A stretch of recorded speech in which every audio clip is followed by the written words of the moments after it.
Halo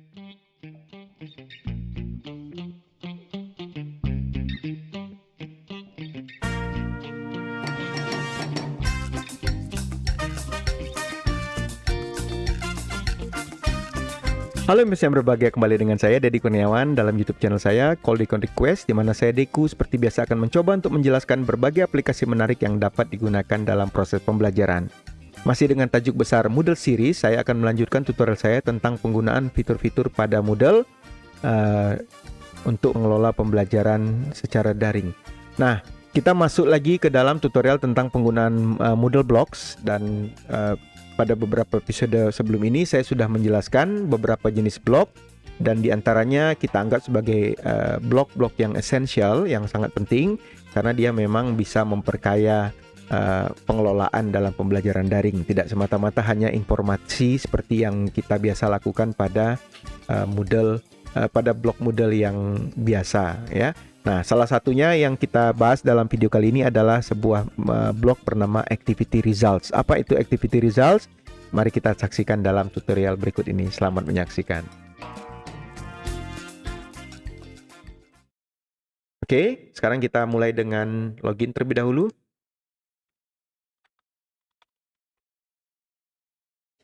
Ya, kemudian kita masuk ke kelasnya.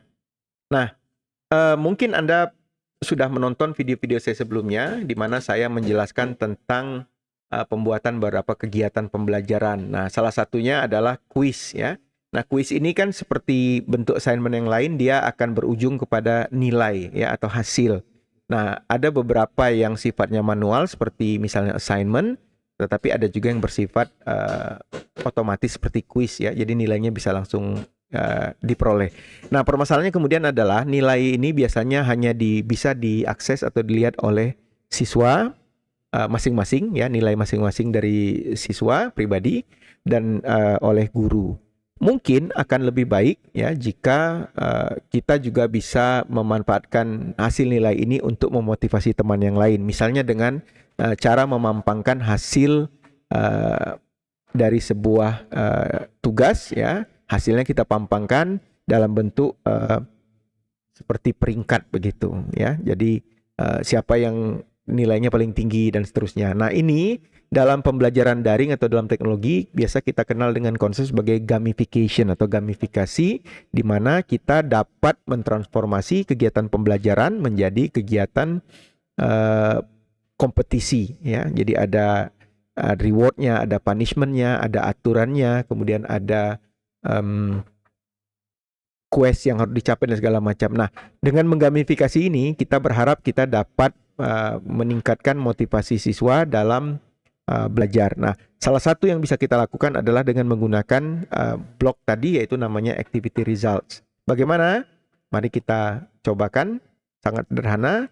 Hidupkan mode edit, kemudian tambahkan blok, ya, namanya adalah Activity Result. Ini yang saya hover. Kita klik Activity Result, maka bloknya akan langsung tersedia di Moodle, ya, sebelah kanan. Nah, ini letaknya di paling bawah, ya, karena memang saya buat yang paling terakhir. Mungkin kita akan pindahkan saja ke urutan pertama, ya, biar lebih gampang. Ya, kita pindahkan ke nomor 1 lah, ya. Oke, biar nanti kelihatan. Nah, beberapa blok itu secara umum hanya berfungsi untuk atau hanya memiliki setting terkait dengan urutan layout tempatnya di Moodle, ya.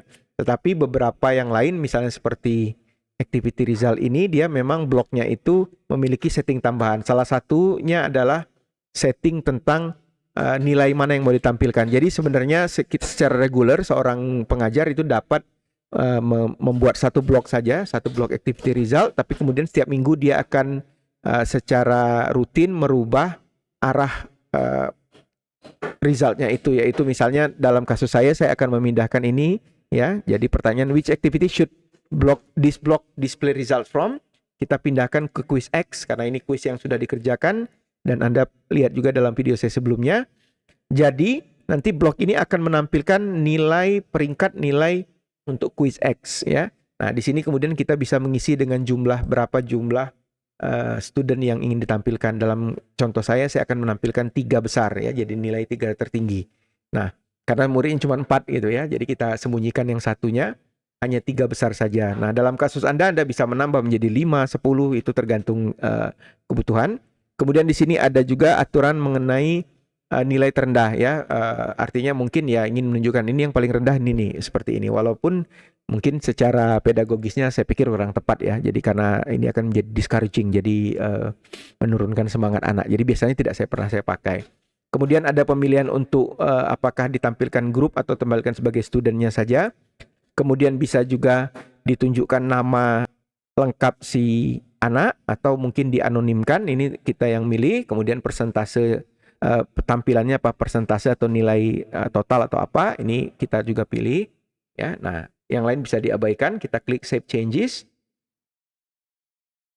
Nah, maka otomatis nanti pada blok ini ya, kita melihat bahwa nilai tertingginya ada sudah terpampang. Saya pindahkan saja ke atas ya supaya lebih kelihatan ya.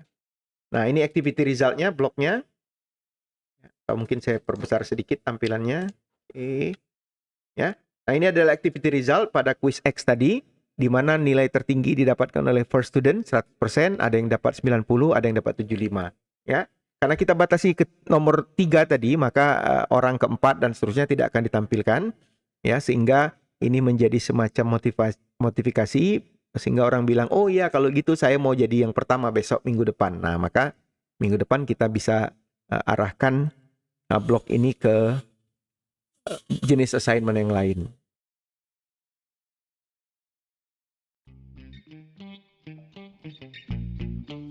Nah, kira-kira itu adalah tutorial singkat saya tadi ya. Sangat sederhana tapi saya yakin sangat berdampak, dan dalam pengalaman saya dengan menggunakan activity result kita bisa sedikit banyak ya mungkin memberikan pressure lah gitu ya, memberikan dorongan kepada anak, oh saya mau juga seperti ini, saya ingin dapat nilai yang bagus, saya ingin, dan itu bisa mendorong mereka untuk belajar lebih baik.